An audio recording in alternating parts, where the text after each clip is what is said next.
Mutlu akşamlar sevgili izleyenler. Diyalog Medya Grubu Genel Yayın Yönetmeni Sayın Reşat Akar'la birlikte Gündem Özel programında sizlerleyiz. Hemen bugünün konularını sizlere kısaca aktarayım. Evet, seçim yasaklarına rağmen seçim yasaklarına uymadığı gerekçesiyle 2 ay hapis cezası alan BRT Müdürü Meryem Özkurt'la ilgili durum konuşulmaya, tartışılmaya devam ediyor. Af çıkması için özel yasa tasarısı üzerinde çalışıyor. Siyasilerden de mesajlar var. İlk olarak bu konuyu ele alacağız. İkinci olarak da akaryakıt ve elektriğe zam eli kulağında. Mayıs ayı faturaları da yeniden düzenleniyor. Konuşacağız. Diğer taraftan sağlıkta sorunlar artarak devam ediyor. Bugün de Gazi Mausa 112 acil servisten görüntüler getireceğiz ekranlarınıza. Yılların ihmali adeta gözler önünde diyebiliriz. Son olarak polis bu kez de Lefkoşa ve İskele bölgesinde denetimlerde bulundu ve yine ortaya çıkan sonuçlar dikkat çekiciydi. Tabii hepsi ve daha fazlasıyla sizlerle beraberiz. Sizlerin de mesajlarını bekliyoruz. Evet, Reşat Bey merhaba. Merhabalar Funda Hanım. Herkese hayırlı günler dileyerek başlayalım. Evet, tabii ki bugün gazetelerin manşetinde doğal olarak ve sosyal medyada ağırlıklı olarak Meryem Özkurt'un, yani Bayrak Radyo Televizyon Kurumu Genel Müdürü'nün 2 ay hapislik cezasına çarptırılmasıyla ilgili karar var. Tabii bu karar da halkı ikiye böldü. Daha doğrusu görüşleri, siyasi görüşleri de halkın değerlendirmesinde. Bir kısım özellikle bu seçim yasaklarına aykırılığı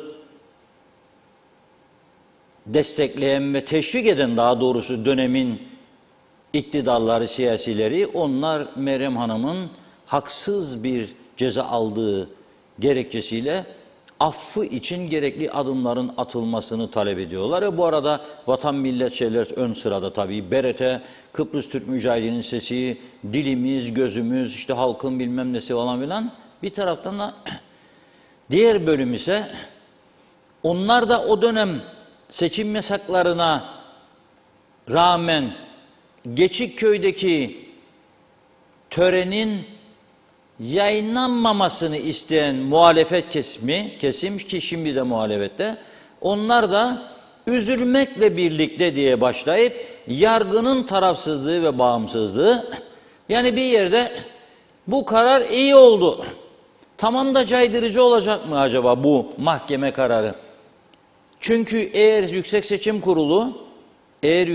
Kurulu Geçikköy'deki açılış öncesinde yapılan şikayetler üzerine bir uyarı mesajı yayınlamamış olsaydı bu safhaya gelmeyecekti. Ama seçim kurulu uyardığı halde yazılı bir şekilde bu tören naklen yayınlanınca ne oldu? Seçim kurulu bu defa kendisine karşı gelindiği gerekçesiyle savcılığı harekete geçirdi. 1 yılı aşkın bir süreden sonra mahkemenin gündemine geldi. Şimdi bazıları Elektrik Kurumu Genel Müdürü ile şoförünün 2 gün önce kelepçeli bir şekilde veya kelepçesiz bir şekilde cezaevine gönderilmesi ve tutuklu bir şekilde 500 ayrı davadan yargılanması kararının hemen arkasından bu olay olunca bazıları da başladı komplo teorileri üzerinde durmaya. Maksatlıdır bu iş, 2 gün arayla neler oluyor KKTC'de. Bu aslında bu iki olay bir mesaj veriyor KKTC geneline. Denk gelmiş olabilir büyük bir ihtimalle. Bu iş ben birilerinin yargıya siz bunu hemen hızlandırın da aynı gün olsun demiş olacağını düşünmek istemem. Yargımıza da güvenirim. Ama burada verilmek istenen mesaj nedir? Ben 2 mesaj çıkarırım. 1, siyasilere mesaj veriliyor. Yani artık siz devlet malı da olsa medya üzerinde müdahalelerden vazgeçin kendinizin çıkardığı yasalara saygı gösterin, o yasaları çiğnetmeyin. Mesaj bir budur. İkinci mesaj nedir? İkinci mesaj, bu ülkede hırsızlık, yolsuzluk, suistimal olaylarının artık bir şekilde yargıya taşınabileceği ve cezalandırılabileceği mesajını verip bir ciddi uyarı ve ürkütücü bir mesaj. Dikkat edin, devlet malını çalacaksınız, kullanacaksınız. Rüşvet, suistimal, hırsızlık, yolsuzluk, yalan dolan, ama bakın bu duruma düşebilirsiniz. Üst düzeyde bir devlet görevlisiyken, kamu hizmeti yaparken, şoför kullanırken, makam arabası kullanırken ve çok iyi maaş alırken bir anda cezaevini demir parmaklıkların arkasında ve sizi bekleyen ağır hapislik duruşması. Kolay olmayacak bu süreç. Ama bu iki mesajı herkesin iyi algılaması lazım. Herkesin. Yukarıdaki sana yap da korkma falan dedi, inanmayacaksın ve uygulamayacaksın. Seni görevden mi alacak? Alsın. Benzeri oldu bunların. Zamanında veteriner dairesinin müdürüne sahte bilmem ne onayı istediler, verdirsinler. Adam dedi yok dedi. Zehirleyeceksiniz insanlar dedi, ölecekler dedi. Ben vermem dedi buna imza. Adam reddetti bunu imzalamayı. Ertesi günü görevden aldılar. Bir başka müdürümüz dün akşam Halk Meclisi programlarını başlattık Güneşköy'den. Çok teşekkür ediyoruz. Öncelikle organizasyonu yapanlara, bana eşlik eden Muhtar Uğur Dereliköylü'ye, Muhtarlar Birliği Başkanımıza, katılanlara teşekkür ediyorum. Çok güzel bir program oldu. Tek sıkıntı neydi bilir misiniz? Daha doğrusu iki sıkıntı. Bir, biz güneş batımında oraya varırken Narenciye Bahçe'nin önünden geçtik. Orada ürünün dallarda durduğunu gördük. Çok üzüldük. Portakal.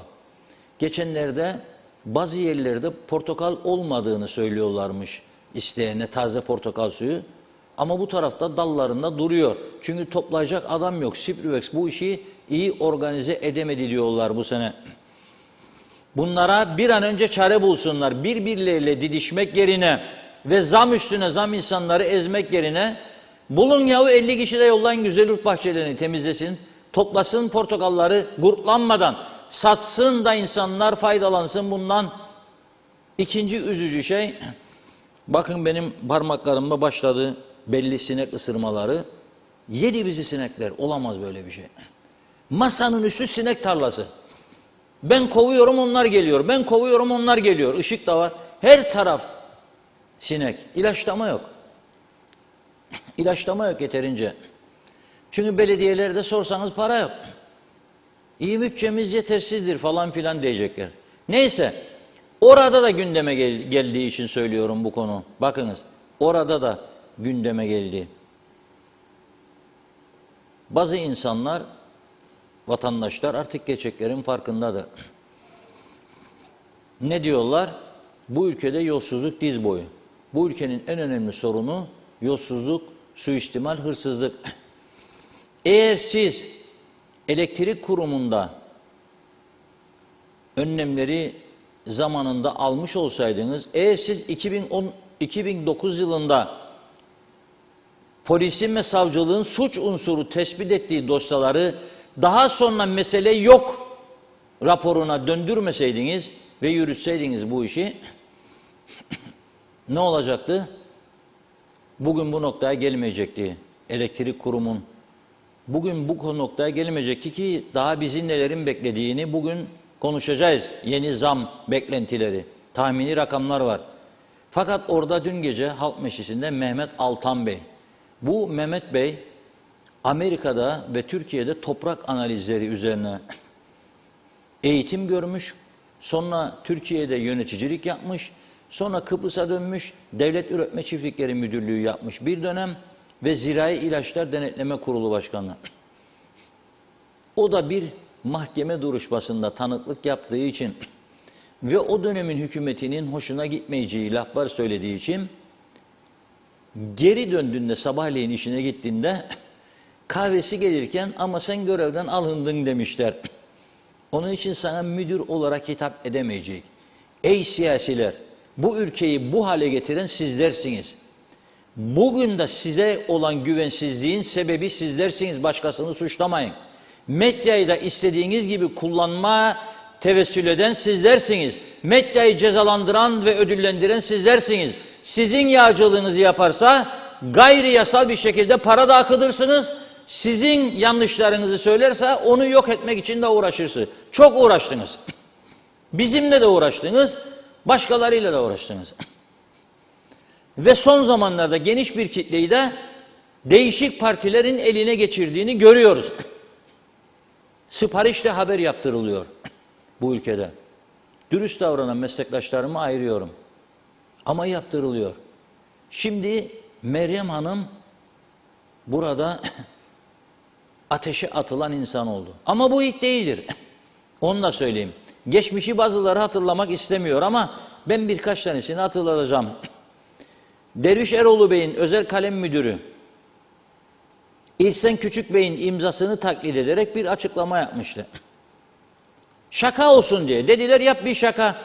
Nice öyle olacak böyle olacak İhsan Bey'e zarar gelir diye.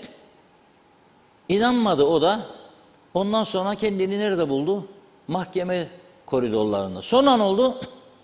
Cezaevine gönderildi. Hapislik. Ha bu ülkede çok az oldu. Bu oldu. Başka bir olay. Bir daire müdürümüz, ben bunu değişik kesimlerden dinledim. Dönemin Cumhurbaşkanımız merhum, Allah rahmet eylesin, çağırıyor kendisini. Diyor ki sen siyasi çevrelerden bir şeyler söylüyormuşsun, duyduklarını. O da iyi bir insan. İnançlı, idealist. Yasa dışılıkları söylüyor. Yasa dışılıkları söyledikten sonra devletin en üst makamına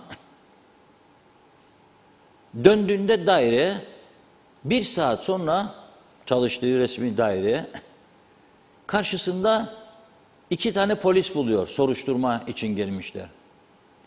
Gidiyorlar ve dava okuyorlar kendisine. Ne bu devletin en üst makamına devletin içinde kendisinin duymuş olduğu yolsuzlukları, suistimalleri gidip aktardı diye. Ve adam bindiği gibi uçağa Avustralya'ya kaçtı ailesiyle.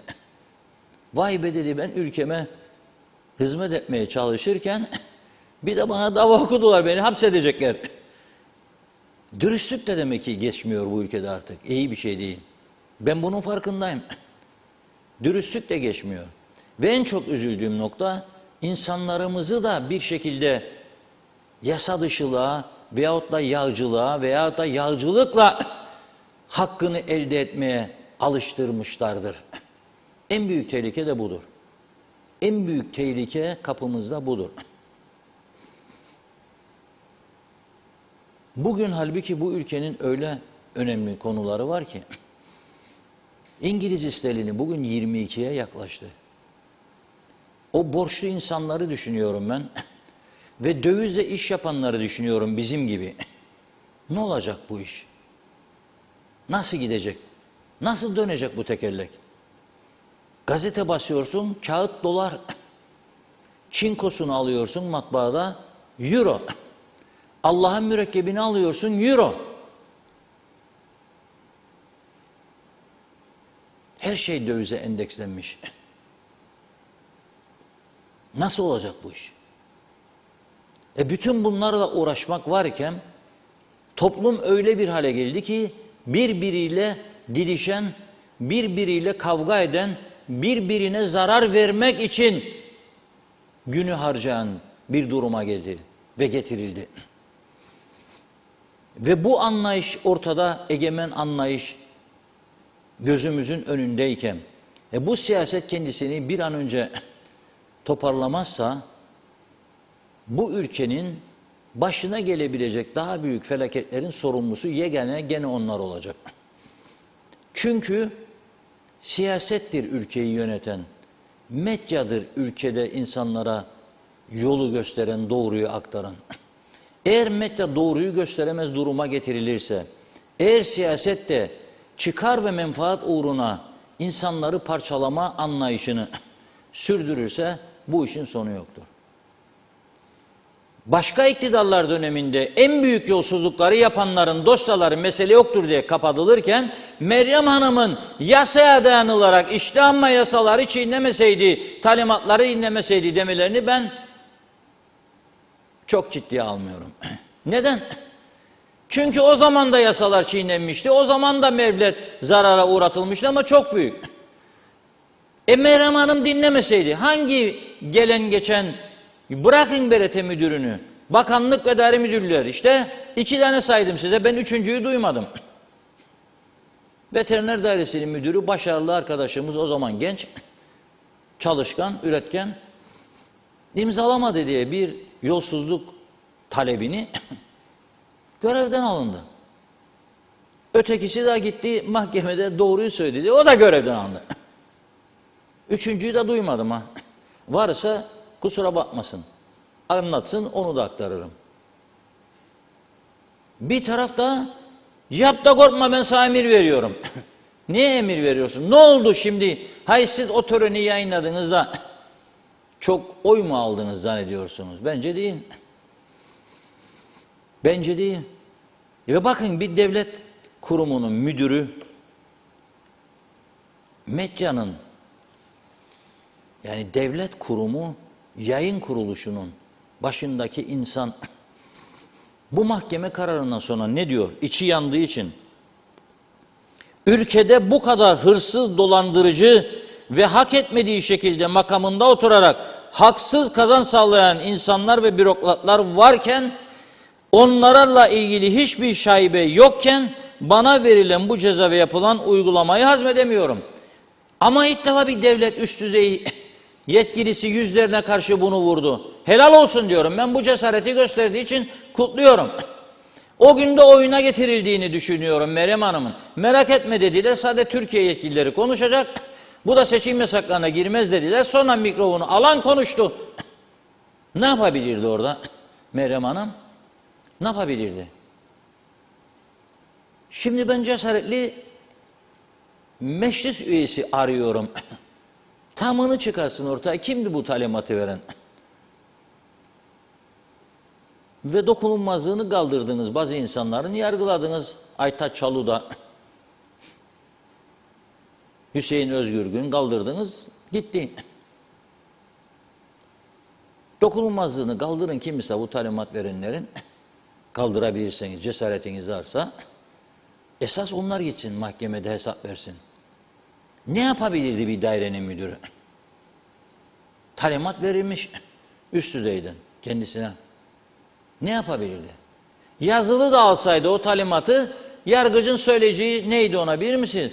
Sen yasa dışı olduğunu bile bile buna uymayacaktın, yapmayacaktın. Yaptığına göre ve duruşma sırasında da suç olduğunu kabul ettiğine göre, bilirdim suç olduğunu, yasak olduğunu dediğine göre, o da seni 2 aylığına cezaevine gönderdi. Hoş bir şey değil. Son derece üzücü bir durum. Ama toplum nerelere düşürüldü? Ha, bundan sonra BRT'nin başına geçmek isteyenler iyice düşünsünler başlarına nelerin gelebileceğini. Bazıları da vardır, bir şey değiller. Ben atladırım der, ben korkmam der. O korkmam diyenlere verin görevi. Her seçimde, ha yasalar çiğnenmiyor mu seçim yasakları? Çatır çatır. 8'de dediler açıklanacak, başlayabilir, seçim yasakları kalkar. 7'den itibaren yayın yapanlar oldu. Kaç seçimdir? Ben görüyorum. Biz kuzu kuzu bekliyoruz, arkadaşlar der, o vermeye başladı, bu vermeye, internet siteleri falan filan. Onlara hükmü geçmez. Çünkü internet siteleri Yayın Yüksek Kurulu'na bağlı değil. Ama biz Yayın Yüksek Kurulu'na bağlıyız. Hem vergi, ceza, hem de kılıç başımızın üstünden. Siz bekleyeceksiniz dedim arkadaşlara. Kaç defa? Başka? Kaç yüz defa gazete topladıldı seçim günü yasaklara uyulmadığı için? Ne sonuç alındı? Kaç tanesi yargılandı? Hiçbirisi. Hiçbirisi. Ama bunda savcılık davayı ileri götürdüğü için çanak Meryem Hanım'ın başına kırıldı. Geçmiş olsun diyorum. Şimdi diyor ki iktidar kanadı, sağ kanat hepsi üzülmüş. Cumhurbaşkanı, başbakan, eski başbakan, bakanlar, bakmayanlar bildiri üstüne bildiri. Vay da öyle de böyle de Vatan Millet Sakarya, devletin sesi BRT, Kıbrıs Türk mücahidini, onunla var olduk. Ajda Pekkan'ın şarkısı aklıma gelir, bunları duydum ben. Parole, parole, parole. Siz yaptırdınız kadına bunu ve her zaman yaptırırsınız. Bütün yaptırdığınız işlerin ezici bir çoğunluğu zaten ne yasalara, ne hukuka, ne başka şeye uymaz. Yaptırdınız çok geçmişten bugüne. Bakın kendisi söylüyor. Bu kadar yolsuzluk, hırsızlık bilmem ne oluyor. Çok oldu. Ve şimdi özel bir yasa, dilekçe yapılırmış, dilekçe komitesi ve özel bir yasa ile af kararı çıkabilir. Bugün Hüseyin Angolemli aradı beni, eski milletvekilimiz. Hüseyin Bey, TDP saflarında olmakla birlikte Türkiye ile ilişkilere çok önem veren ve askerlik yapmış, 74 Barış Harekatı döneminde cephede savaşmış bir insandır. Dedi ki 80 ile 81'di dedi. Arif Hoca da hapislik cezası aldığında ben komite başkanıydım dedi. Bana geldi. Bir günde dedi af yasası çıkardık dedi meclisten ve Arif Hoca'yı affettirdik. Bunu unutmasınlar dedi. Yaptık. Yani bir ilk olmayacak. Şimdi bazıları o dönemi ya bilmiyor ya da unutturmak istiyor. O özel yasa bak gördüğümün torpil olunca yok öyle bir şey. Çünkü bunun background'una bakacaksınız. Ne kadar suçu vardı bu kadının. Devlet memuru üst düzeyde ve emir kulu. Ha bu kurumdan bak ne söyledim dün kimsenin tıs ses çıkmıyor. Ya evraklarını çaldılar, yok ettiler bu BRT'nin milli arşivlerini, mücadele arşivlerini. Karşı tarafa, Rum tarafına gönderdiler. Ne yaptınız ya o siz memleketi yönetenler?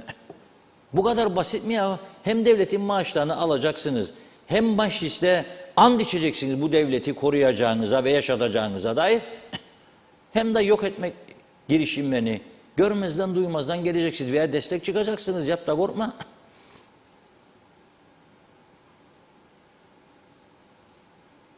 Olacak şey değil.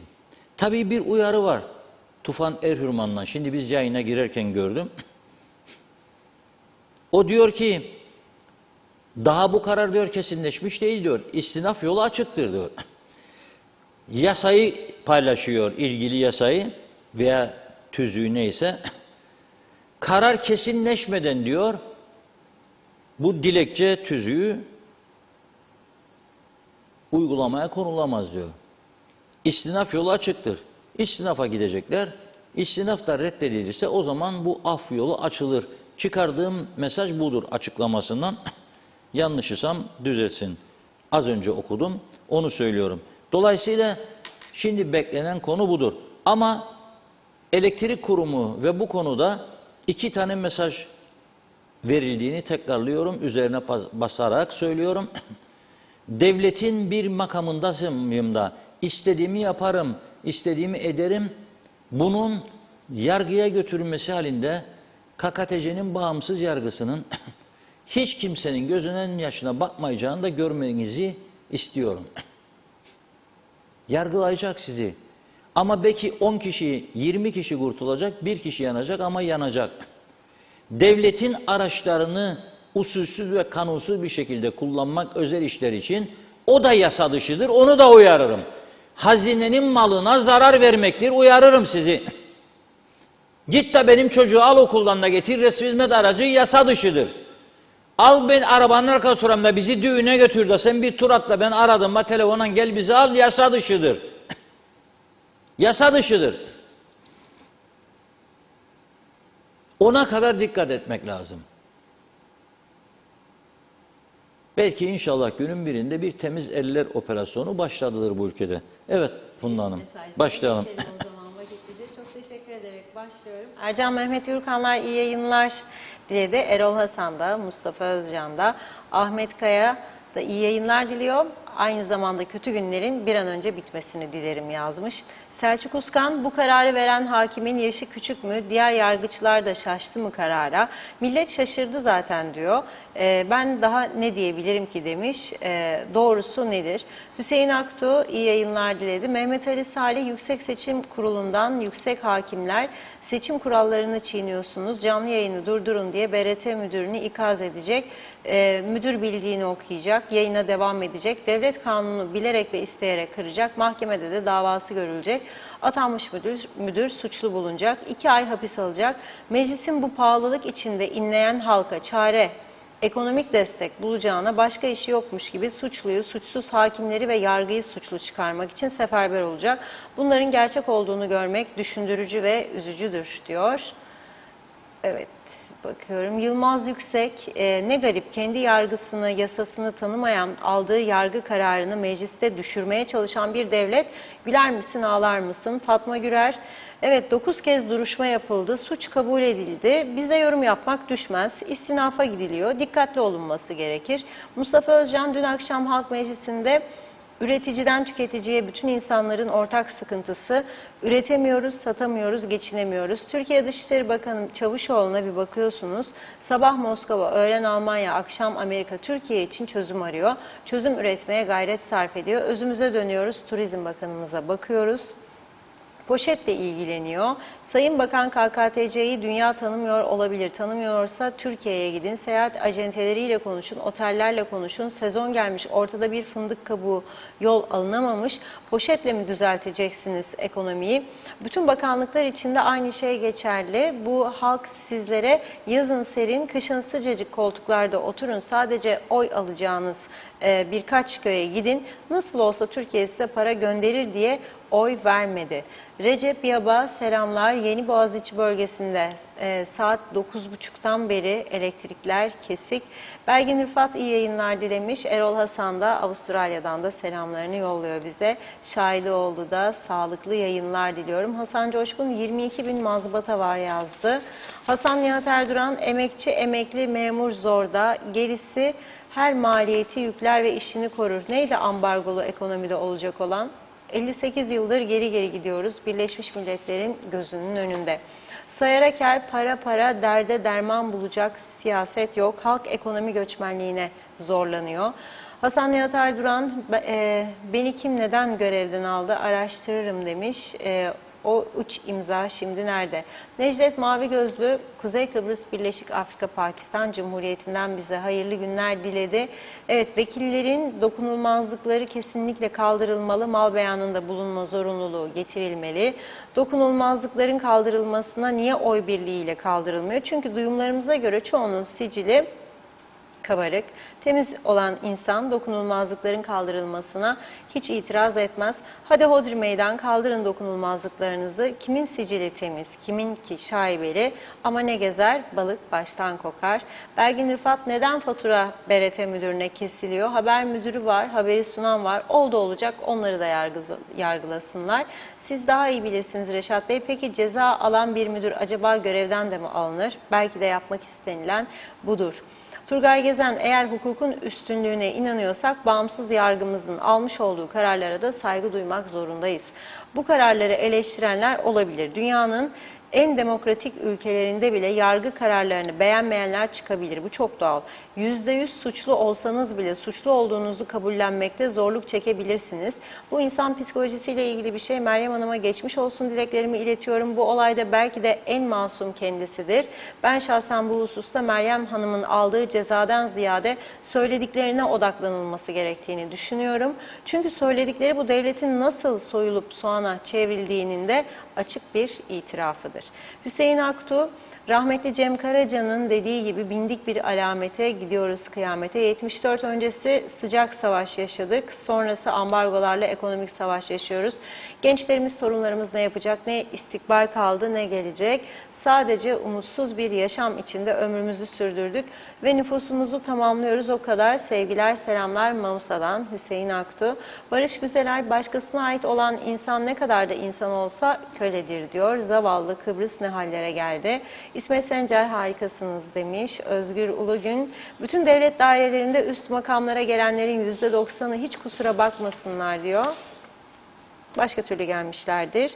Hiçbir bakan, hiçbir başkan kendisine yap deyip de yapmayacakları kişileri bu makamlara getirmez. Hiç kimse hakkıyla gelmediğinden dolayı bu hallerdeyiz. Bu kadar demiş. Zeki Özgür kanlılar, batmış bir ülkenin neyini tartışıyoruz diyor. Erol Topçu hayırlı yayınlar demiş. Günay Şeher'le ülke tam bir kaos içinde, sağlık yok, MR çalışmıyor, hizmet alamıyoruz.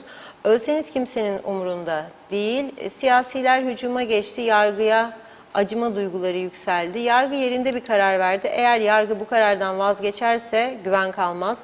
Bizi bu duruma düşüren siyasilerdir. Kendilerine göre yasaları çıkarıyorlar. Hepsi suçlu. Bir yargıya güven vardı. Onu da bozdular.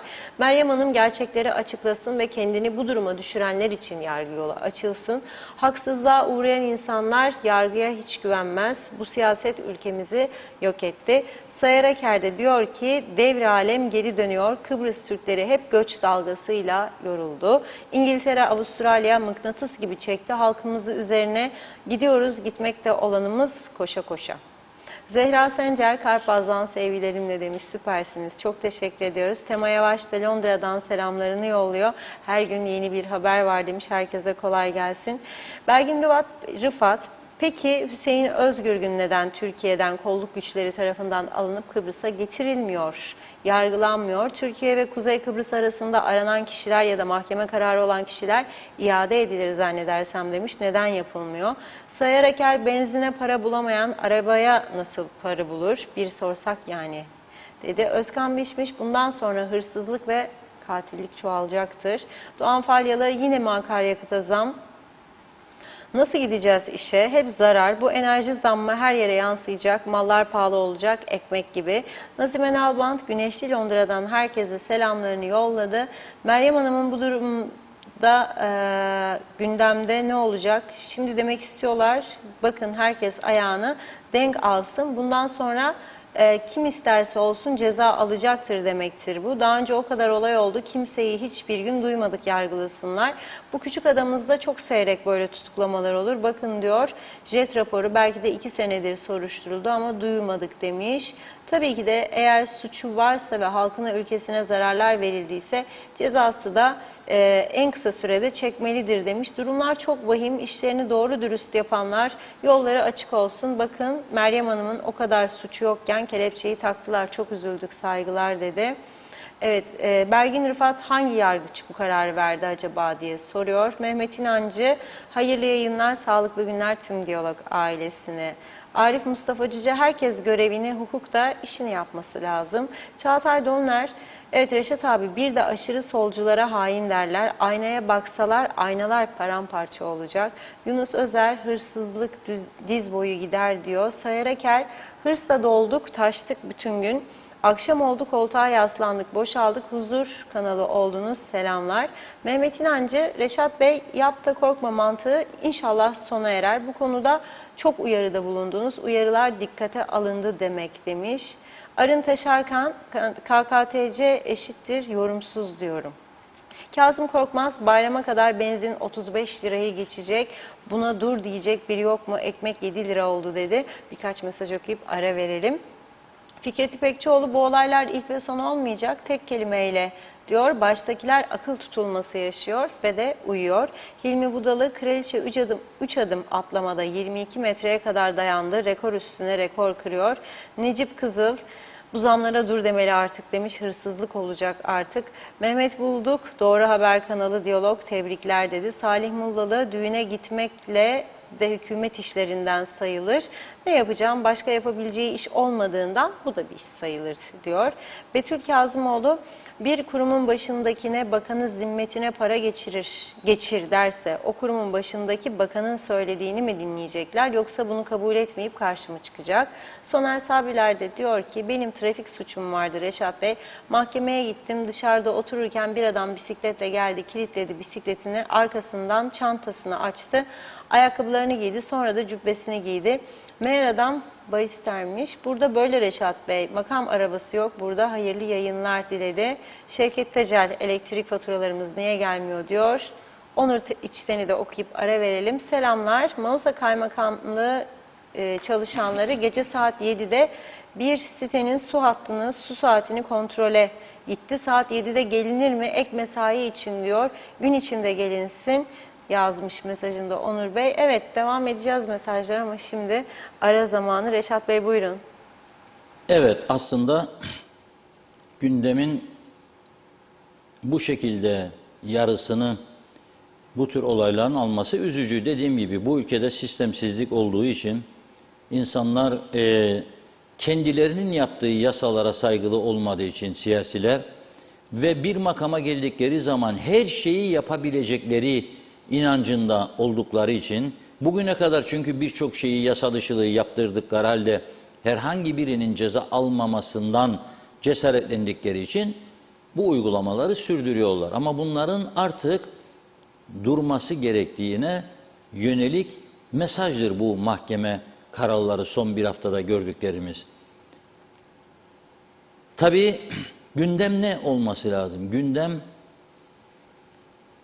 devleti küçültmek yerine, devletin giderlerini kısmak yerine, devletin açığını kapatmak için sürekli zam yapma anlayışıdır. Devamlı. Şimdi ben dedim ya sterlin 22'ye dayandı. Dolar 17,5 bugün. %3 civarında bu programın başlayacağı saate kadar sabahtan akşama %3 civarında doların TL karşısında değer kazancı vardı. Bunu görünce otomatik olarak ne derler? Derler ki hem petrol fiyatları yükseliyor hem dolar yükseliyor. Biz de dolarla alıyoruz akaryakıtı. Dolayısıyla akaryakıta zam kaçınılmazdır. Anlıyorum bunu da. Akaryakıta zam kaçınılmazdır da. Siz bu zamları yaparak elde ettiğiniz fazla gelirle ne yapıyorsunuz? Maaşları ödüyorsunuz. %40 artış vereceğim diyorsun kamu görevlisine. Vermeli mi? Evet, adam para yoksa geçinmesi için, yolsuzluğa başvurmaması için, özellikle polis, yargı, itfaiye, gümrük, vergi, sağlık, buralardakileri özellikle paraya muhtaç ederseniz o zaman hiç kimse bu ülkede rüşveti durduramaz. Patlama noktasına gelir. Dolayısıyla %40 veya kaçısa enflasyona göre zam yapacaksın ama özelde çalışanlar, ben bugün programa girerken emekli bir vatandaşımız aradı beni. Duygusal bir konuşma yaptı. Dedi ki yeni daha 6.500 oldu dedi benim emekli maaşım. Dedi hayat pahalılığını dedi yüzdeliğe göre artırırlarsa 25.000 alana %40, 6.000 alana %40. Ben ne anladım bu işten? Yoğurdu o da 26'dan 58'e yemeye başladı, ben de. Süt o da aynı fiyat, ben de aynı fiyat. Eti o da 200'den, ben de 200'den. Buna bir bakmak lazım. Bir şekilde buna bir yol bulmak lazım. 2. Bu akaryakıt, çiftçi üretim istiyorsan, traktörüne mazot koyan adama güneyde olduğu gibi, başka Avrupa ülkelerinde olduğu gibi destek vereceksin. İndirimli mazot. Bunu da yapmıyorsun. Bütün devlet dairelerinde klimalar sabah daha müdür beyler, müşavir beyler, müsteşar beyler, bakan beyler gelmezden önce çalıştırılıyor. Devlet her ay eski rakamlara göre 7,5 milyon civarında elektrik parası ödüyor devlet kurumları için. Şimdiki zamlarla 10-15 milyon olacak bu. Hiçbir sorun yok bunda. Ama öte taraftan adam küçük bir sanayi tesisi var. O öyle bir elektrik fiyatıyla karşılaşacak ki işletmesini durdurmak zorunda kalacak. Öncelikleri ayırıp gelirleri düzenleyip ama giderleri de kısmak şartıyla bu zor süreci geçiştirmek lazım. giderlerin kısıldığına dair bugüne kadar ben bir adım atıldığına tanık olmadım. Yani bir 100 tanesini olsun satsalardı bu resmi hizmet araçlarının, evet dün akşamki gibi davul zurnayı ben bu dava getirdik burada onları karşılardım. Hiç olmazsa derdim bir umut, bir adım atılıyor. Ama o da yapılmıyor. Ve sadece zam. Şimdi bugün Kıbrıs Türk Petrolleri ile ilgili bilgileri alan bir izleyicimiz yazdı bana. Durdurdu diyor petrol vermeyi bayilere. Çünkü zam gelecek. Genelde perşembe günleri. Yani yarını bekliyorlar. Dedim ya dolar %3 civarında bugün, dün de %1,5 civarında. Petrol fiyatları da yükseldi. Elindeki stok kârı olacak onun. Durdurdum diyor. Bunu teyit etmek için arkadaşlarımızı gönderdik. Bayileri gezdi. Kıbrıs Türk Petrolleri bayisi olanlar 300 TL'ye kadar veririz diyorlar. 300 TL'nin üstünü vermiyoruz. Nedir bu? Zam gelecek meselesi. Fakat burada bir nokta var. Neden başka ülkelerde her hafta bu tür trajikomik durumlar yaşanmıyor da sadece burada? Aman zam geliyor, hücum gidin ne doldurursanız ne kurtarırsanız. Adam 30 lira, 40 lira, 50 lira kurtaracak diye araç kuyruğuna giriyor. Sinirleri geriliyor. Morali bozuluyor. Sırf 50 lira kurtaracak diye. Ya 70 lira, ya 60 lira, ya 30 lira neyse. Neden yapıyor bunu sizce? O 30 lira, o 50 lira ihtiyacı var diye yapıyor. Onun için yapıyor. Bir de şunu düşünüyor. Ya 2 gün vermezlerse yakıt, depoda boş ya da boşalmaya yakın. Ben sabah çocuğu okula nasıl götüreceğim? Toplu taşımacılık yok, hiçbir şey yok. Yıllarca uyudular, yan gelip yattılar. Rum'un mallarını yağmaladılar, yediler, içtiler patlayıncaya kadar. Şimdi de hiçbir şey yapmadılar. Bunun bedelini ödetiyorlar bize. Ve yeni nesillere daha da çok bedeller ödeyecekler. Bir avuçluk ülkede her geçtiğimde Güney Kıbrıs'a gerçekten gördüklerim karşısında utanıyorum. Utanıyorum. 120 tane 0 kilometre otobüs getirdiler. Çinli şirkete verdiler toplu taşımacılık ihalesini. Bizde olsa vay da bilmem ne da ne da ne peşkeşmiş de memleket gitti da yabancılaştı. Rum tarafına gözünün yaşına bakmıyor. Neyse doğru olan, neyse doğru hizmet verecek olan karar alır yürüyorlar Avrupa normlarında. Bizim tarafa bakıyorsun, bizi burada çağ dışı Afrika gibi yaşa, Avrupa isterik. Avrupa istiyorsan Avrupa kurallarına uyacaksın. Uyacaksın. Yatırımcı istemiyorsun. Özelleştirmeye karşısın. Yasaların değişmesine karşısın. Öte taraftan da her şey ayağıma gelsin. Nasıl gelecek ayağına? Müdahale oluyor bu da var. Sana para verirse parayı veren düdüğü çalacak be kardeşim. Baba da çocuğuna parayı verdiğinde hesabı sormaz mı? Sorması gerekmez mi? Hadi al bakayım 1000 lira da git ye iç istediğin kadar da yarın gel gene bindik mi der. Rumlara Avrupa Troikası öyle mi yaptı? İşimize gelenleri görüyoruz sadece. İşimize gelmeyenleri görmüyoruz. Bir de tabii kusura bakmasınlar ya. Bu kadar çok sendika kurdular bu ülkede. Bu genellikle savcıların yarattığı toleranstır. Benim çalıp çırpmalarım görünmesin. Vurduğum ganimetler bunlar falan. Yarattığım kötü düzen eleştirilmesin. Kaç ay kalacaksam bu makamda rahat oturayım be arkadaş. Ne isterlerse ver kendilerine. Verdi.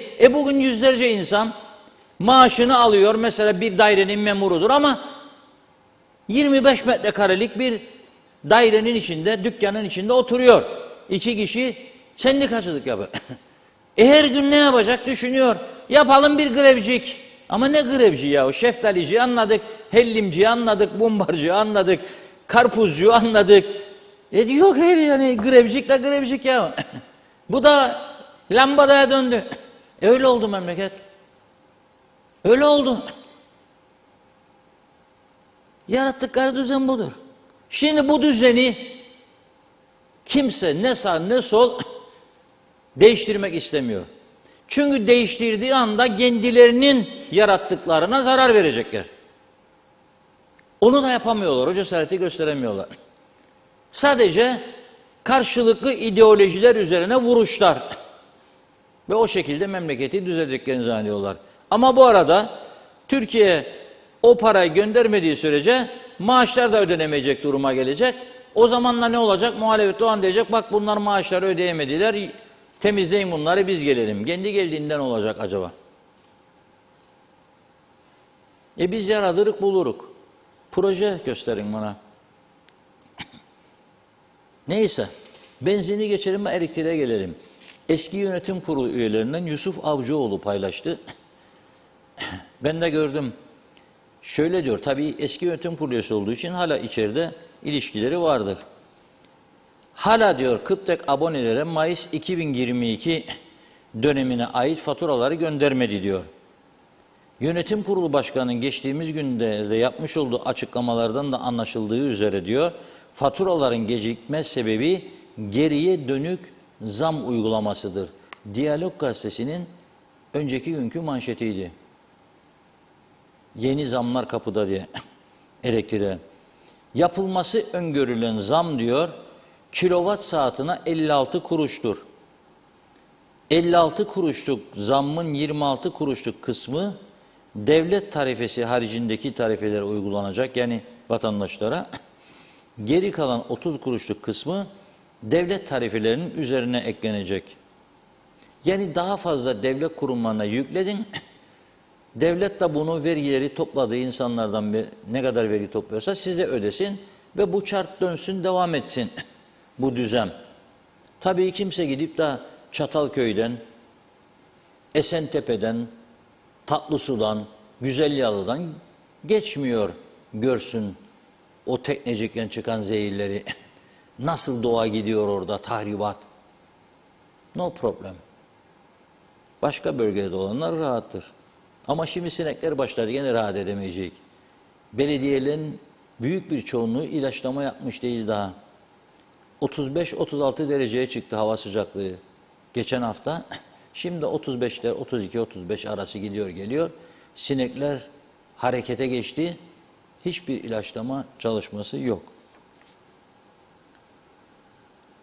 Dolayısıyla şimdi diyor bu yeni zam gündemde. Ama diyor ki bu arkadaş zamanında yapılması gereken tarife düzenlemesinin yapılmamış olmasının faturası vatandaşa kesilemez diyor. Gecikmeye sebep olan her kim ise bu sorumluluk ona yüklenmelidir. Bu şekilde nizamnameye aykırı olarak geriye dönüş zam kararı alınması halinde konunun mahkemeye taşınacağını peşinen belirtmek istiyorum. Ama Maliye Bakanı, enerjiden sorumlu bakan 2 hafta önce dedi ki, veyahut da 1 hafta önce 3 lira 30 kuruştur maliyeti dedi elektriğin bugün dedi. 2 lira 30 kuruşa veriyor en yüksek tarife Kıptek dedi. Zararın boyutu büyük. Ama dediği gibi düzenleme de yapmadılar. Neden? Kamuoyu baskısından korkuyorlar. Fakat burada esas ana sorun Kıptek'in giderlerini kısma yönünde hiçbir hareketin olmaması. Yıl 365 günün 360 günü güneşli olan bu ülkede hala güneş enerjisine yönelik adımlar atılmıyor. Hala bu ülkeye yarı fiyatına elektrik teklif edenlerle oturup doğru dürüst bir uzlaşıya varılmıyor. Dünyanın 172 ülkesine jeneratör satanların bu ülkeyi terk etmesi isteniyor. Onları kovmak istiyorlar. 2 tane seçenek vardır. Cesur yönetici ise eğer, bu ülkeyi yönetenlerde ben böyle cesaret olduğunu görmedim bugüne kadar, ama eğer kalbi söyleyen biri varsa, kalbi sağlam, cesur bir yürek varsa 2 seçenekten birini yapar. Ya doğru kararı alır o bozuk sesleri hiç dikkate almaz. Yapılması gereken ülke ve halk menfaatine yapar. Ya da der ki madem böyledir başınıza geleni çekin be der. Yolladır Aksay'da buradan. Vazgeçer ondan elektrik alımında. Öteki yarı fiyata teklif edene de der git kardeşim gelme bizim size ihtiyacımız yok der. Bırakır. O zaman burada herkes kendi kendiyle hesaplasın. Günlük 1 saate dayanamıyoruz kesintiye. 8 saate, 10 saate, 15 saate çıktığında o zaman herkes birbiriyle hesaplasın. Önce siyasiler mecliste otursunlar. Hesaplasınlar. Kılıç kalkan ellerinde başlasınlar. Sen mi yaptın, ben mi yaptım? Ben başka bir seçenek göremiyorum. Bu teknecik çökmüş, çürümüş bir durumda.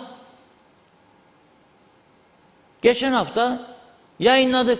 Trafo merkezlerinin çevresinde patlamaya hazır yanardağ olduğunu yayınladık. Otlar ağaç olmuş, kuru otlar. Otomobil lastikleri trafo merkezinin etrafında. Olmaz demeyin. Bakınız bir video var. Arkadaşlar aldı herhalde. Elimi havada bırakmasınlar. Bugün gönderdim. Yangın. Yangın. Bir video yolladı bana. Sağ olsun Mustafa Bey yolda giderken. Turunçtu kavşağı burası. Bakınız. Kuru otlar yanıyor. Adam gözüyle görmüş. Önünde giden ızmariti savurdu. Ve bekledi çekti bunu. Otlar hemen yanmaya başladı. Bir sigara ızmariti. Turunçlu kavşağı. Lefkoşa Gazi Mausa yolu burası. Bu kuru otlar o kadar tehlikelidir ki bir sigara ızmariti yakıyor. Berekat diyor yakınlarda itfaiye aracı vardı. Bir itfaiye aracı geldi de söndürmeye başladı diyor. Siz şimdi Trafo merkezin etrafında bu kadar ot varken birisi size kasıtlı da yapabilir. Ey beder usandık elinizden der. Atar izmariti. Hadi. Trafo merkezi çöktü. 3 tane merkez yayınladık biz buradan geçen hafta. Bir hareket görmedim. İnşallah sesimizi duyarlar. İnşallah adım atarlar. Elektrikten sorumlu bakanlık, Maliye Bakanlığı. Tarım, Doğal Kaynaklar, Orman, Enerji bilmem ne bakanlığı var. Onlar yollardan sorumlu Ulaştırma Bakanlığı var. Bekliyorum. Bunları kim temizleyecek bize? Askeri mi istiyoruz yoksa ana vatana söyleyelim 2000-3000 kişi göndersin de temizleyelim otları onu mu istiyoruz? Sen eğer trafik levhalarını bile Türkiye'den talep ediyorsan yapamıyorum ben. Karayollarım var ama yapamıyorum. 140 kişi ödüyorum müşavirler falan müdürler, müsteşarlar şunlar bunlar. Ama bir tabelayı yaptıramıyorum. Ben o zaman balyozu yiyeceksin. O da diyecek ki ha diyecek. Yapacaksın. Ben sana tabelayı yollayacağım ama sen de bunu yapacaksın. Herkes uyansın kendine gelsin. Tek taraflı şikayetli olmaz bu iş. Aması maması kalmadı artık. Küçücük bir ülkeyi temiz cennet gibi teslim aldığımız bir ülkeyi zehir zemberek hale getirdik. Zehir zemberek hale getirdik. Sorumlusu bizleriz. Evet Funda Hanım. Evet, mesajlara devam edelim o zaman. Salih Taşkın, Yaradana kul, bizi tükettiniz, çocuklarımızdan da geçtik diyor. Direnmeye devam edeceğiz. Evet, Güner Kadir, dürüst olmak ne zor bir şey. Artık bu ülkede kim kime dumduma olmuşuz artık. Demre Coşkun, ceza alanlar da işbirlikçiler de yargılanmalı. Eğer her istenilene af yasası çıkarılacaksa ülkeden kaçma zamanı geldi. Oktay Bey, Haziran ayındayız. Nisan ayı burslarımız hala daha yatmadı. Zorluk çekiyoruz. Maliye Bakanı göreve demiş. İdris Türk, Türkiye Nevşehir'den İdris Türk, saygılar, sevgiler sunarım. Ben KKTC'li olsam kapı kapı gezerim diyor. Reşat Akar Bey'in parti kurması için evinin önünde eylem yaparız. Çünkü Kuzey Kıbrıs'ın tek çaresi Reşat Akar Bey, tekrar saygılarımı sunarım demiş. Erkan Kaya, Sayın Sunat Atun Faiz Sucuoğlu çekişmesinden sonra tweet atmıştı. Halkım beni anlayacak demişti. Zamlara bakınca çok iyi anlamış olmamız lazım. Cemal Darbaz da iyi yayınlar diliyor. Salih Taşkın Yaradan'a kul, Mısır'da Nil turundayım demiş. Çölün ortasında turbo, araba gibi çeken 5G internet var. Kesintisiz sizi izliyorum. Mehmet İnancı dün gece Halk Meclisi'ni gururla izledik. Hiçbir siyasinin göremediği bir karşılama yaptılar size. Davullu zurnalı, zeytin dalı şart.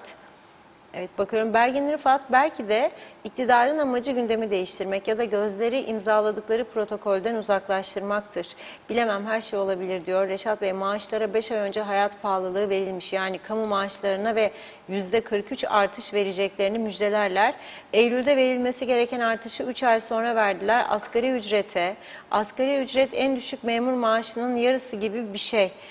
Diyor. Asgari ücret daha görüşmeye bile almadılar. Yapsınlar asgari ücrete de %43. Tüccarlar zengin oluyor. Peki asgari ücretle çalışanlar ne yapsın?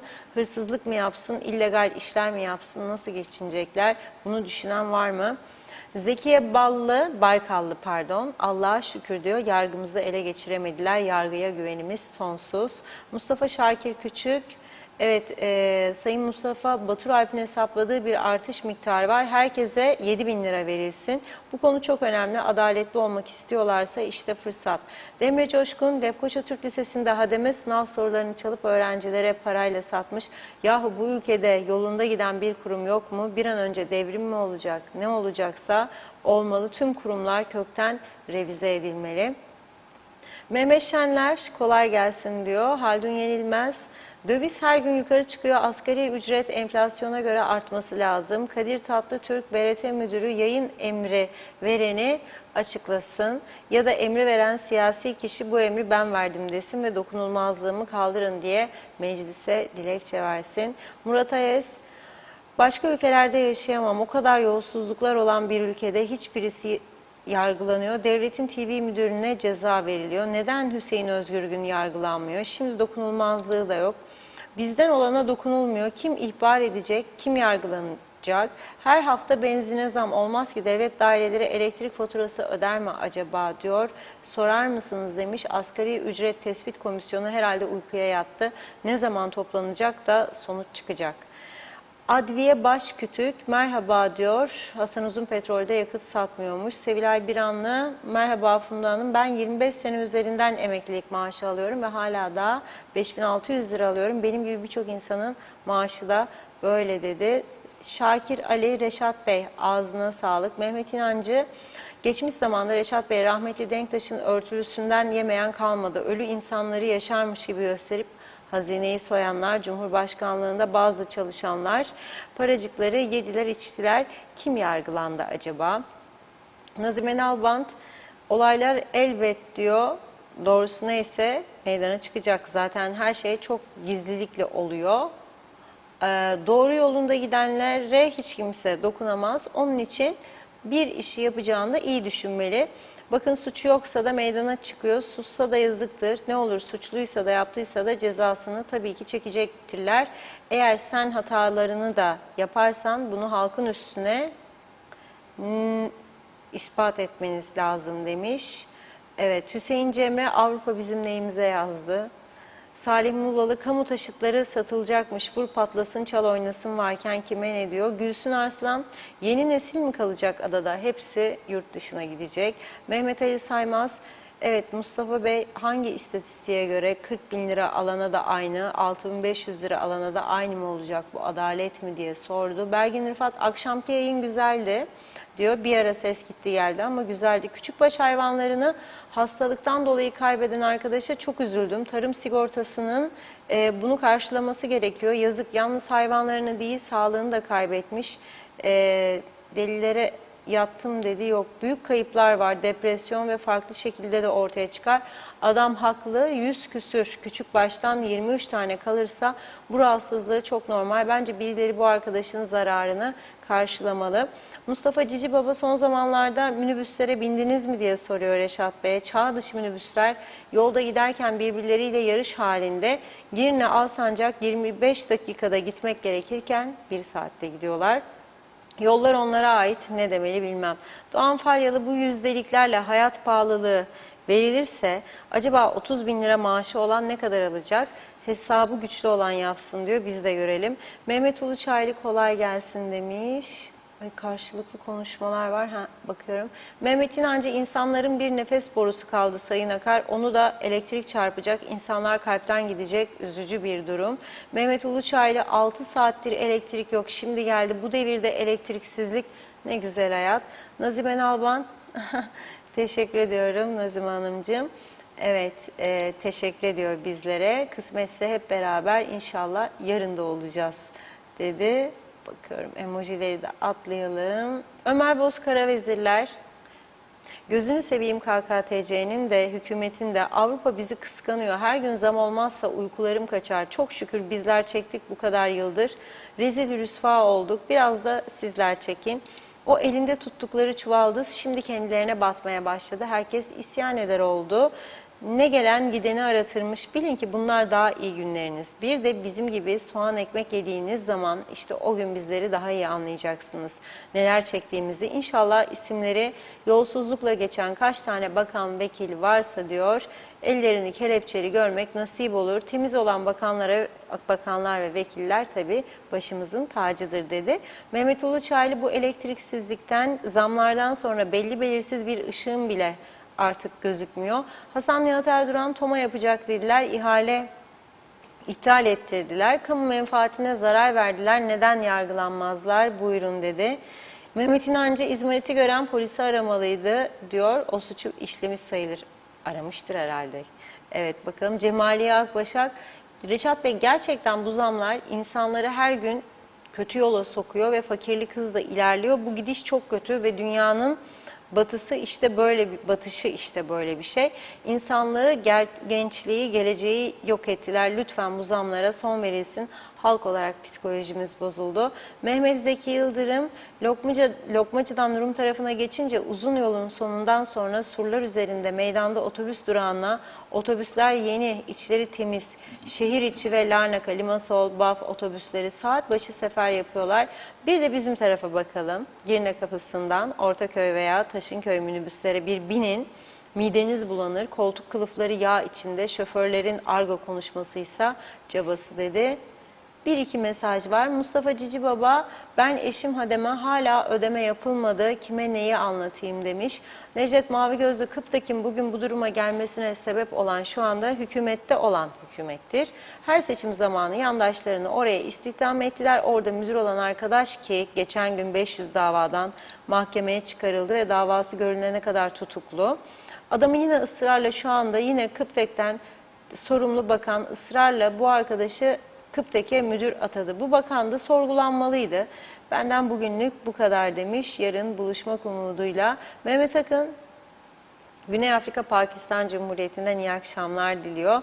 Mehmet Kadir, Tanrı sabırlar versin. Kanada'dan selamlar. Necip Kızıl, halk greve gitsin demiş. Artık uyansın Kıbrıs. Mazhar Evsel, huzurlu, mutlu, sağlıklı yayınlar diledi. Ercan Mehmet Gürkanlar, tüm halkımızı, insanlarımızı sokağa davet ediyorum. Yollarda araçlarımızı stop edelim de görsünler demiş. Demre Coşkun'u da okuyup ara verelim. O da diyor ki ekmek 7 lira oldu ama yarın hükümetin yapacağı açıklama vatan sağ olsun. Türkiye KKTC ilişkilerini kimse bozamaz. Her ülke aynı durumda. Evet, mesela Eritre, Yemen kabilelerle aynı durumdayız demiş. UBP, YDP, DP'liler, bari siz şikayet etmeyin. Sakın yanlışlıkla iktidarınızı eleştirirsiniz, olan mamayı da keserler, siz de sınırda kalın diyor. Hadi Mehmet İnancı'yı da okuyalım. Reşat Bey, Gündem Özel'in izlenmesi Halk Meclisi'nin de üzerinde maşallah demiş. Biz de izleyici olarak oradaydık Mehmet Bey. Evet, neden Funda Hanım eşlik etmedi diyor. Merak etmedik de değil demiş. Evet, devam edeceğiz mesajlara ama şimdi yine ara veriyorum. Reşat Bey buyurun. Evet, şimdi mesajlara çok teşekkür ediyorum ama ilginç mesajlar yağıyor izleyicilerden. Ben de merak ediyorum gerçekten. Mesela Hüseyin Bey diyor ki, Hüseyin Koltan, 4735 Türk lirası maaş alıyorum. Eşim de çalışmıyor diyor. Nasıl geçineceğim? Herhalde bu ya emekli maaşıdır ya çalışamadığı için yardım maaşıdır. Ama 4735 Türk lirasına mümkün değil yani. Mümkün değil, çok zor. Buna bir limit konması lazım. Asgari bir geçim. Yani asgari ücret 6.070 ise hiç olmazsa o limite herkesin maaşı getirilmelidir.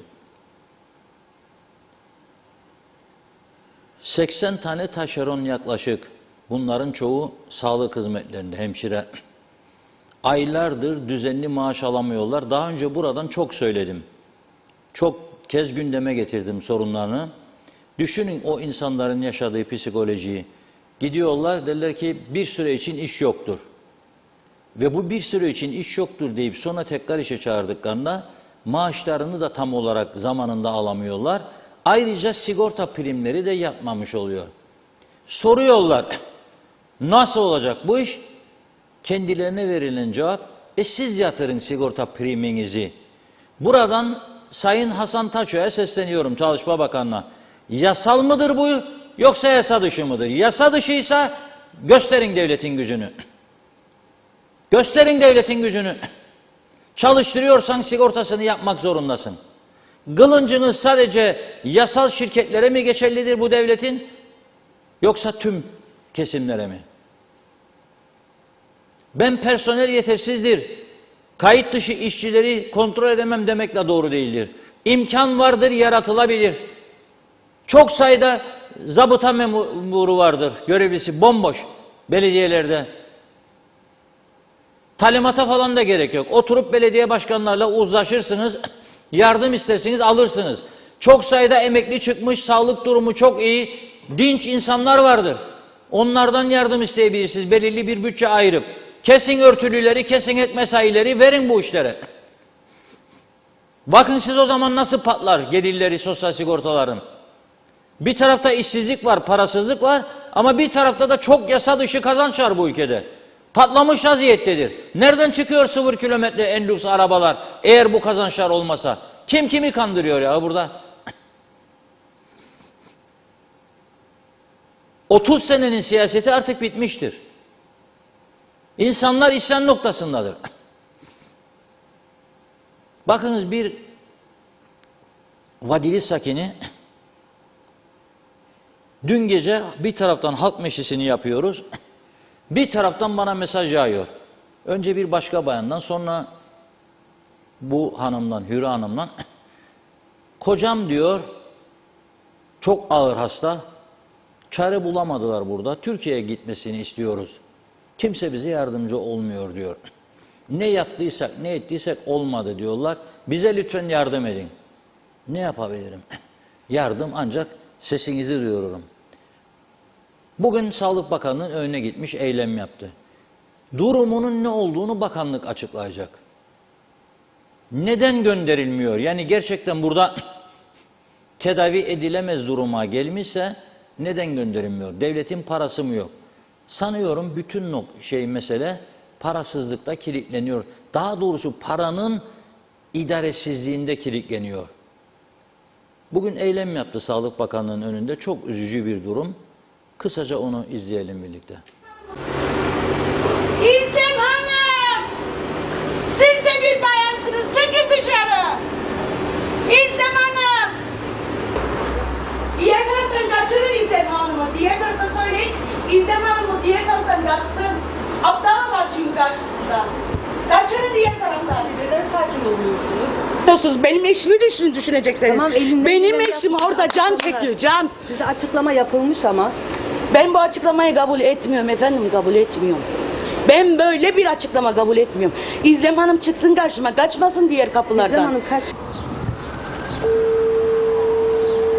Bir bayan bayana bunu yaparsa artık gerisini düşünemiyorum. Artık gerisini düşünemiyorum. Sonuçta bayanım ya, ne yapacağım ben kendine, nasıl ne yapacağım ya? Bir bayanım ya.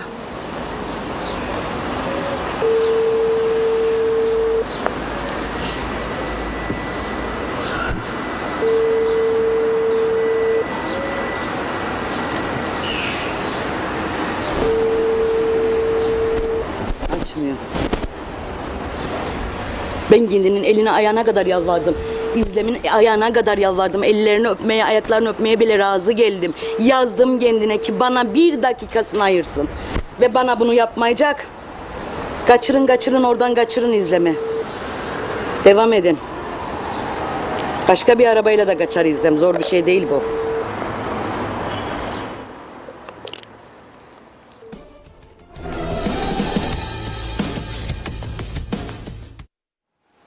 Bir bakılsın diye Sağlık Bakanlığı da diyormuş. Şimdi Funda Hanım uyardı beni. Yani bakımı yapılıyor, kalp sorunu vardır. Burada tedavisi devam ediyor diyormuş bakanlık da.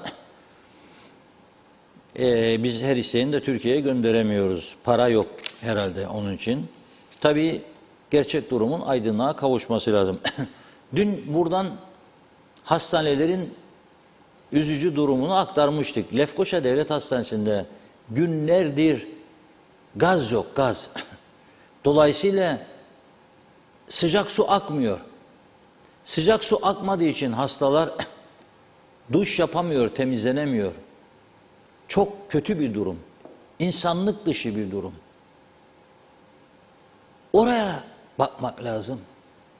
Neden gaz yok? Neden ödenmiyor gazcının parası? Neden bu kadar sağlık ihmal ediliyor? Öyle pembe tablo çizdiler bize geçmişten bugüne. Ben bugünkü Sağlık Bakanı suçudur demiyorum. Daha bir haftalık 10 günlük bakan sağını solunu bile tanımamıştır daha İçişleri Bakanı gibi. İçişleri Bakanı da dün sordu arkadaşlar pasaport yokmuş haberim yok dedi. Enteresan bir durum. Pasaport yok. Ne yapacak adam seyahat etmek istiyor? Çok enteresan. Her şey. Benim bir ehliyetim yenilemesi 1 aydan fazla süre aldı. Bir ehliyet yenileyeceksin. Parayı da verdik yatırdık. 1 ayı geçti bize ehliyeti versinler. 1 ay kimse bunu konuşmuyor. Sen saat 13 dedi mi 13.30 kapat daireleri eve. Mayıs'ın ilk haftasından yaz mesaisi Haziran'ı Temmuz'u bekleme. Bir düzen alma devlet kurumlarında. Sonra topladığın bütün vergileri devlet için, maaşlar için harca. %85'ini. Bu 10 sene evvel de böyleydi, şimdi de böyle. Nedir bu nutuklar seçimlerde bize söyledikleriniz? Öyle yapacak, böyle yapacak, 90'dan gol bilmem nereden. Nedir bunlar ya? Bugün başka bir ihbar geldi. Reşat Bey dedi, bir vatandaş. Mausa Limanı yolunda dedi bir 112 acil servis var dedi. Lütfen dedi bir görün orayı. Hangi bir yere yetişeceğim? Mausa, Lefkoşa, Girne, Karpaz, Lefke. Neyse Mausa'da muhabirimiz var Hüseyin Çiçek. Git oğlum Hüseyin dedim bir bak. İzleyelim bu Mausa'nın durumunu. Verin geniş arkadaşlar.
Şimdi bu 112 acil servis istasyonu tadilat amacıyla ihaleye çıkmış.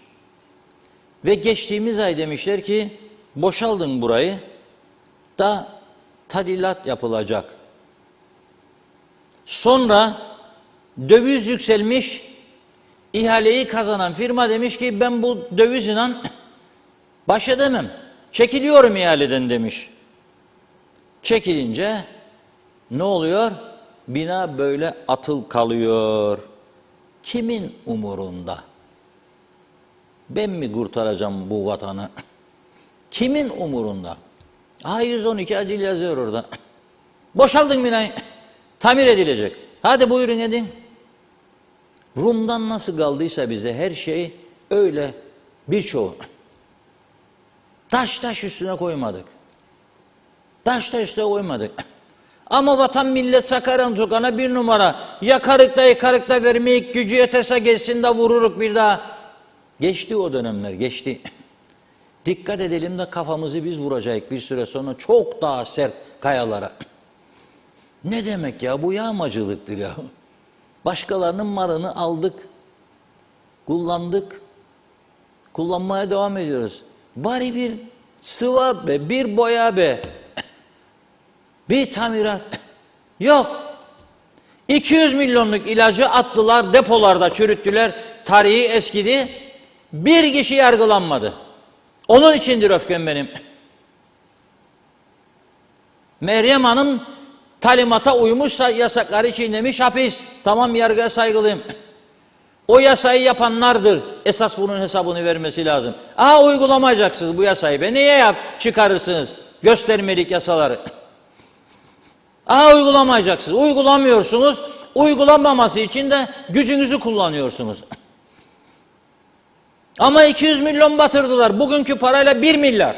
Belki de daha fazla. O günlerin gelen Sağlık Bakanı bir ihbar almış, gitmiş bakmış, uyanam demiş. 10 binlerce ilaç kutusu atılı ambarda. Nedir bunlar? Açarlar kutuyu, bakarlar tarihi geçmiş, tarihi geçmiş, tarihi geçmiş. Ne bir kayıt var, ne bir düzen var, ne bir kontrol var, ne depo yenileme sistemi var. Hiçbir şey. Bakkal defteri olsa daha iyi yönetecekler bu ülkeyi. Da e-devletmiş falan filan, hep yalan dolan.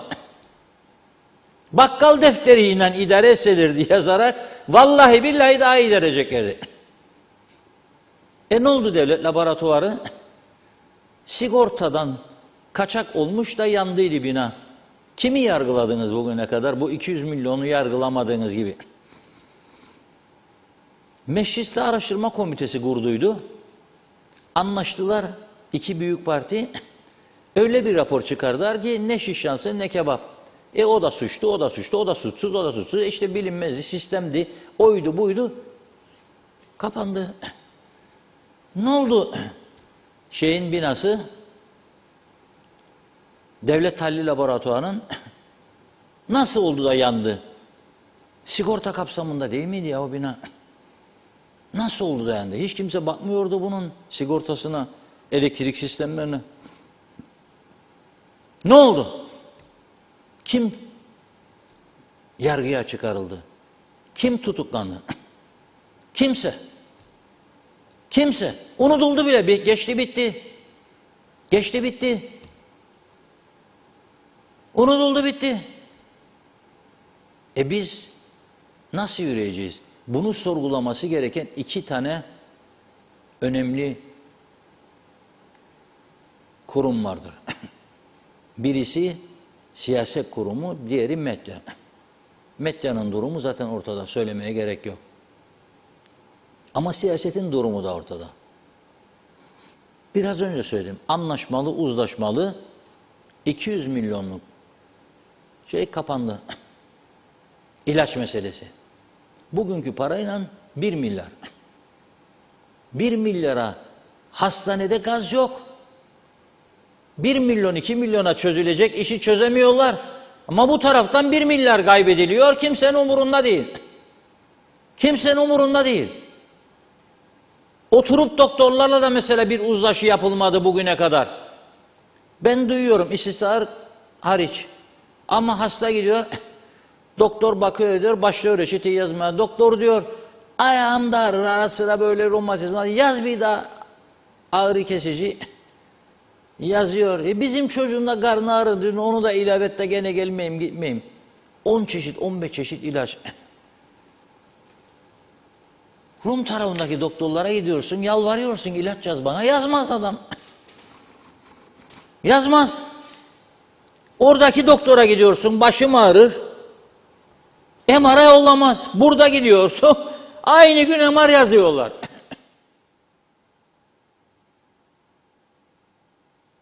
Ya 2003 yılına kadar buradaki kapalı bozuk düzeni yedirdiniz bize. Bedelini ödettiniz. Ölenler öldü, kalanlar kaldı. Ölmeyenlerin cebindeki paralar gitti. O doktor senin, bu doktor benim. Bin uçağa git Ankara'ya, İstanbul'a, Adana'ya, Hatay'a gel.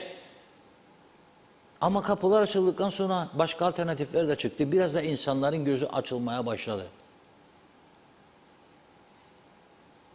Peynir fiyatları düştü burada en mühimi.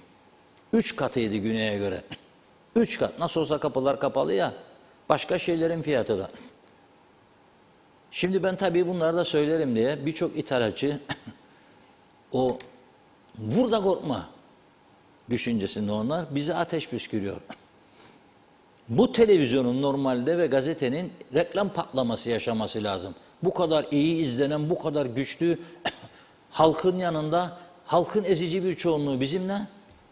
Ama bize reklam vermeye geldi mi kaçıyorlar. Ya bizim için neler söylediydi. Söyleyeceksin. Versen de söyleyeceksin, vermesen de. Bu ülkeden siz de kaçamayacaksınız. Kaçamayacaksınız siz de. Ne olacak o zaman bu yarattığınız düzen? Sıvayın kolları, sahip çıkın memleketinize.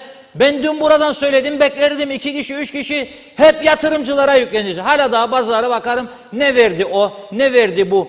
Ben vermeyenleri biliyorum aslında, bana bir yetki versinler. Vallahi billahi bir ayın içerisinde KKTC bütçesinden fazla vergi toplarım. Kayıt dışı olanların çoğunu hepimiz biliyoruz. Neden yapmıyorlar zannediyorsunuz siz? Ya beklerdim birkaç tane örgüt, kurum çıksın desin ki o hastanede bizim de bir yakınımız yatmış olabilirdi. Şu anda olmayabilir. Vicdansızlık yapmayalım. Ne kadardır sizin gaz ihtiyacınız? Eski borcunu ödesin bulsun Sağlık Bakanı. Büyük bir heyecanla geldi. Çok istediydi bakan olsun. Uğraşsın bulsun. Dövüşsün bütün gün Maliye Bakanı'yla. Ama şimdi acil bir hafta 10 günlük 15 günlük bu insanlara ne kadarlık gaz lazım? 30 bin, 40 bin, 100 bin. Nedir bu ya? Bir yerden bir şeyler yapalım be kardeşler. Yok. Hiçbir şey yok. Hiçbir şey yok. Herkes kendi sarayının içinde çok mutlu. Yüzme havuzu falan şimdi gittiğinde akşam dalalım bir serinleyelim. Çıkınca da viski, kiraz mevsimi de geldi. Çok güzel olur. Ama biraz da memleketimizi, insanları düşünelim ya. Neyse bir video vardı. Onursal Bey'e teşekkür ederim. Gelecek nesil diyor, çocuk izliyor bizi programda. Yaslanmış koltuğuna.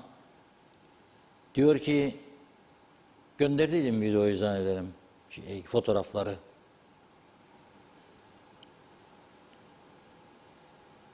Civciv çıkacak, kuş çıkacak. Hadi bakayım. Hadi canlanın, kulaklar bende olması lazım, kulaklar.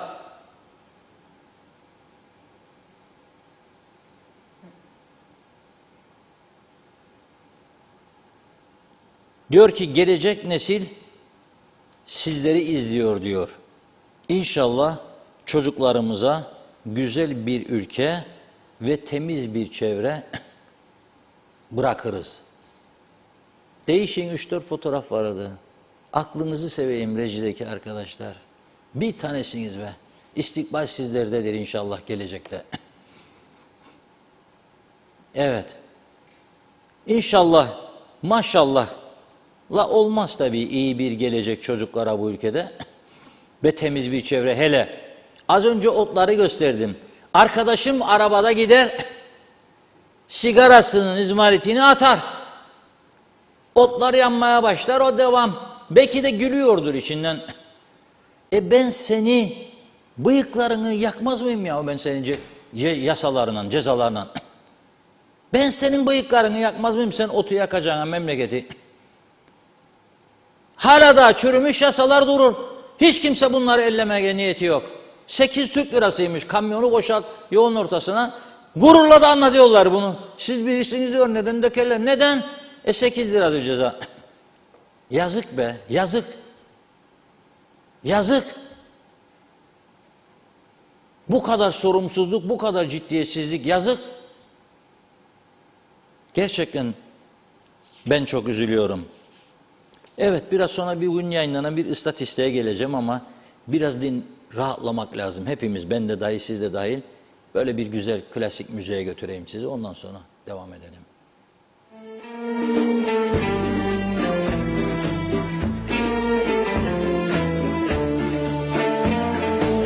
Sur la plage de Solenza,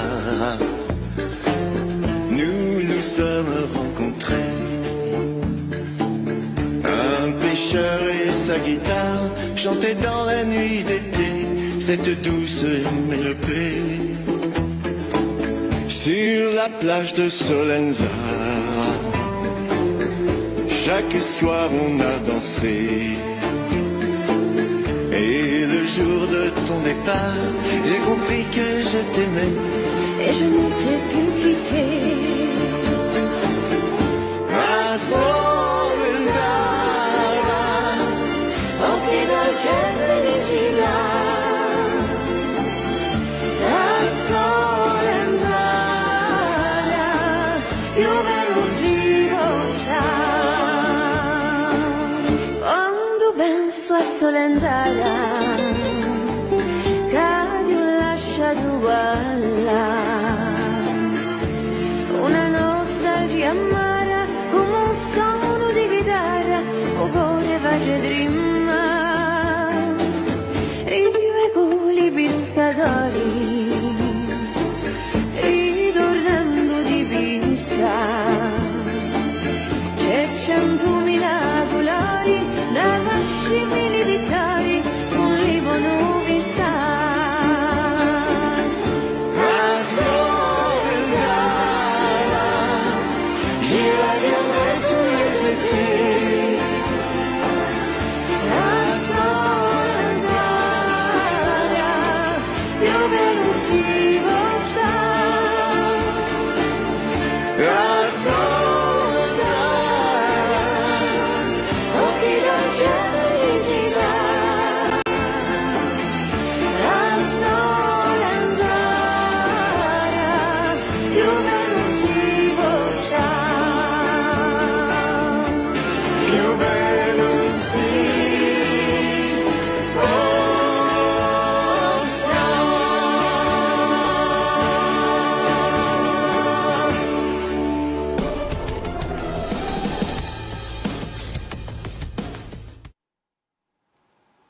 Evet, şarkımızı dinledik. Programın da sonlarına gelmiş durumdayız.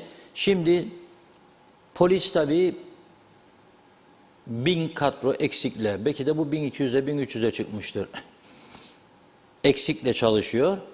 Buna rağmen de işte imkanlar nispetinde zaman zaman denetimler yapılıyor. Dün de Lefkoşa ve İskele'de yapabilmişler bu denetimi. Ben her gün, her saat yapılmasından yanayım. Her gün, her saat yapılmasından yanayım. Çünkü o kadar çok suç işleniyor ki bu ülkede bir devlet korkusu hissedilmediği sürece bunlar son bulacak değildir. Çok yanlışlar, çok hatalar, çok suçlar. Enteresan bir durum var. Guinness Rekorlar kitabına girecek bir rakam vereceğim şimdi size. Lefkoşa'da trafik ekipleri dün gece 21 ile 01 arasında 21 ile 01 arasında denetim yapıyor. Bu süre zarfında 265 araç kontrol ediliyor. 265 araçın kaç tanesi sizce suç işliyor ve hakkında yasal işlem yapılıyor biliyor musunuz? Kaç kişi? Kaç olabilir bu? Uganda, Tanganyika, Afganistan, Endonezya, Malezya, Mısır, trafikte kötü ülkelerden bahsediyorum. Mısır mesela çok kötü. Kaç suç işlenir ya? 265'in 151'i yani yarının da üstünde.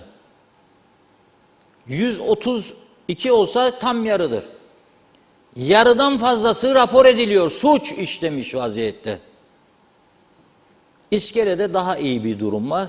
240 araç, 37 sürücü hakkında yasal işlem. gene Lefkoşa'ya göre çok daha iyi. Onun için bunların yapılması lazım. Bakın, kültürlü insanlar kendini belli eder. Dün bir paylaşım gördüm Mete Feridun'un. İngiltere'de yaşamış, iyi tahsil yapmış bir arkadaşımız. Memleket sevgisi falan filan diye döndü. Buraya hiç ihtiyacı yok. Çok iyi şartlarda İngiltere'de çalışıyordu. Merkez Bankası'nda, İngiltere Merkez Bankası'nda da görev yapmış bir arkadaş. İlk defa diyor bir trafik suçu işledim. 65'te gitmem lazımdı. 76-77 mi ne gidiyormuş. Polis durdurmuş. 700 lira ceza. Ama diyor yüzüme baktı diyor. Kessin mi kesmesin mi cezayı. Ve alışmış polis tabii. Herkese hakaret ediyor. Yapamazsın edemezsin bırak beni bilmem ne var. Ben diyor ters davrandım diyor. Yani öyle yapmadım. Dedim ki diyor siz de görevinizi yapıyorsunuz. Tabii bu rakam yüksek 700 lira. Hele asgari ücretli bir adam nasıl ödeyecek onu ama bu taraftan da suç işledim. Buyurun kesin dedim diyor. Döndüm diyor arabada su vardı soğuk. Bir şişe de su hediye ettim. O güneşin altında görev yapıyor o adam diyor. Beklemediği bir hareketti. Teşekkür etti diyor. Biz de ne yapalım emir kuluyuz dedi diyor. Bunun için söylediğimi anlayanlar anlamıştır. Evet bu kadarla bugün noktalayalım. Sizler de mesaj varsa tamamlayalım. Mesajları hemen hızlıca aktarayım farklı isimlerin. Ömer Bozkara Vezirler bir şey daha söyleyecektim diyor. Bugün Kaymaklı Lemar'a gittim dışarı çıktım. Sinemadan ortaokul ve liseli öğrenciler çıktı. Kızlı erkekli ellerinde sigara içerlerdi. Yazık demiş. Fırat Özakıncı savaş halindeki ülkelerde bile böyle enflasyon yok dedi. Tahir Yılmaz. Evet, bir faksın iç işlerinden polis genel merkeze 6 saatte gelmiyorsa gerisini siz düşünün artık diyor. Doğan Falyalı desenize kapan kapacak diğerleri de beklesin. Asıl işimiz şimşirden zurna. Anladıysanız söyleyin. Nilüfer Canova yazıklar olsun. İnsanın vicdanı sızlar. Çaresizlik devlet insanı için vardır diyor. Mustafa Siyami Karaman hep memur maaşları konuşuluyor. Büyük şirketlerin sahiplerinin verdiği vergiler irdelensin. Bu devasa şirketlerin milyarder patronları büyük paralar kazanırken yanlarında çalışanlar asgari ücret alıyorlar. Bunların kazançları da gündeme gelsin diyor. Üniversiteler devasa, marketler, şirketler, kumarhaneler, tüccarlar verilen vergileri irdeleyin. Birçoğu hep zarar gösteriyor. Yanlarında çalışan kayıt dışı işçiler, yurt dışından getirilen kaçak insan ticareti, servetler, tekeller bunları da gündeme getirirseniz seviniriz demiş. Mehmet Genç, sigorta emeklileri yapılacak artış %40 sizce yeterli mi diyor. İsmet Ezel, dolap masa sandalyeler de dışarıda atılı 112'de dedi. Bu bina yapıldı ticaret dairesine. Evet o gün Zeybekoğlu yazık demiş, utanç verici bir durum. Yasalar herkese uygulanmalı. Abi Hüseyin 48 sene oldu kendimizi devletçilikle kandırıyoruz. Bir insanı bile ikna edemedik devlet olduğumuza, hala da aynı kafayla devam yazdı. Dürü Çörekçioğlu saat 18 elektrik gitti Girne merkez. Sadık Sevik 112 binası 20-25 yıllık bina daha evvel boş bir alandı, bir yıla yakın bu durumda diyor. Rummalı olsa çeyrek asırda bu hale gelmesi mümkün olmazdı. Necip Kızıl avlama ruhsatları 1200 TL olmaz. Demek ki avlanmayalım ayıp demiş.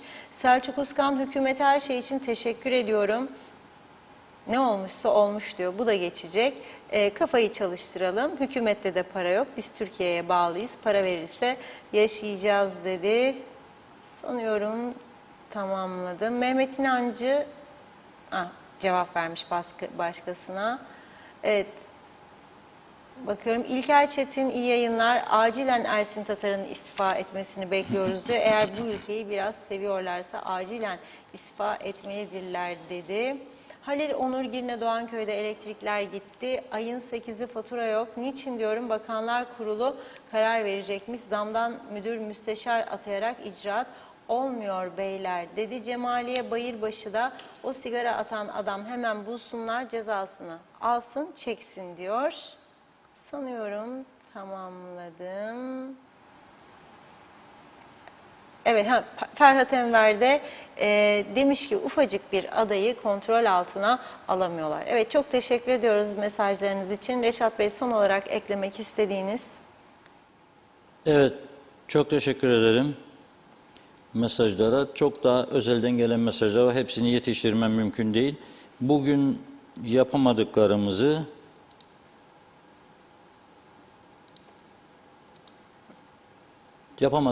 okuyamadıklarımızı, aktaramadıklarımızı yarına bırakmak zorundayım. Yetiştiremedim, okuyamadım birçoğunu. Fakat bir iddia var. O iddia benzine 3, mazota 5 lira zam geleceği yönünde. Bugün veya yarın. Normalde Perşembe günleri çıkıyor bu zamlar. Fakat nasıl olacağını biz de merak ediyoruz. Bugün bazı benzincilerin benzin satışını durdurduğunu öğrendik. O da ne kadar yasaldı? Yani içeriden birileri durdurun da falan da depolarda olanlar size yansısın farkı. Böyle bir uygulamada olmaması lazım. Ama varsa tabii ki bu devleti yönetenlerin ciddi sorumluluk alanına girer diye düşünüyorum. Bugünlük bu kadar. Yarın inşallah kaldığımız yerden devam edeceğiz. Ağzınıza sağlık. Çok teşekkür ediyoruz ve programımızı burada noktalıyoruz. Yeniden görüşünceye dek hoşça kalın.